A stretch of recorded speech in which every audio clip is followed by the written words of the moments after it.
Поредната успешна операция. Извлечени и възстановени файлове от две microSD карти. Клиентът ни изпрати две microSD карти за ремонт, като този път обаче в тях трябва да има аудиофайлове. Здравейте, приятели, отново се намираме в офиса на Data Doctor България. Тук е голяма лудница, така е, от техника. Поради системен срив, аудиофайловете, които са записани от пулта, са изчезнали.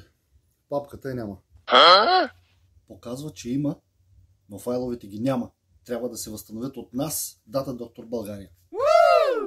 Става въпрос за аудиофайлове на тия малки картички, които са взимани от пулта. Т.е. музика, която е извличана от пулта на събитието и се записват в такива малки карти. Музиката от пулта по принцип е по-чиста, качествена и затова много хора го ползват този метод за взимане от пулта, както се казва, за да може после да направят му видеомонтажа и да добавят тези аудиофайлове, които са с звука от пулта.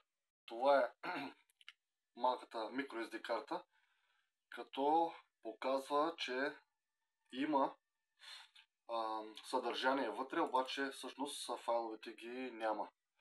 По принцип трябва да са тук в тая папка Music, обаче ето както виждате изобщо не е активна папка и всичко останало няма как да се ползва.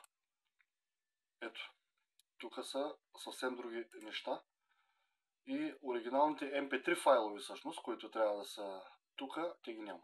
По неговите думи, поради срив в системата, папката с музиката, която е с файловете MP3, са се изгубили и папката е изчезнала нацяло. Тук са останали само системните файлове, които по никакъв начин не могат да се ползват за каквато и да е работа за музика и така нататък. Оттам нататък вече трябва да се намесим ние. Наложи се да използваме няколко метода за откриване на скрити системни папки и да стигнем все пак до така наречените чек файлове, които от тях можем да работим.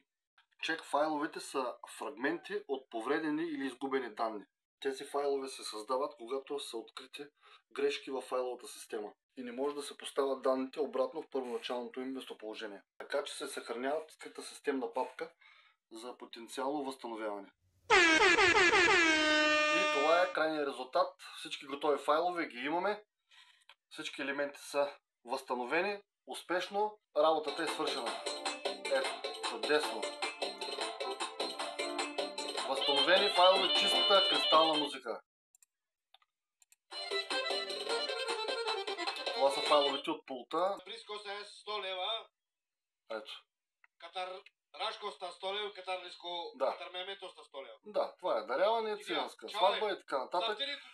За полиция било... Всичко е успешно свалено.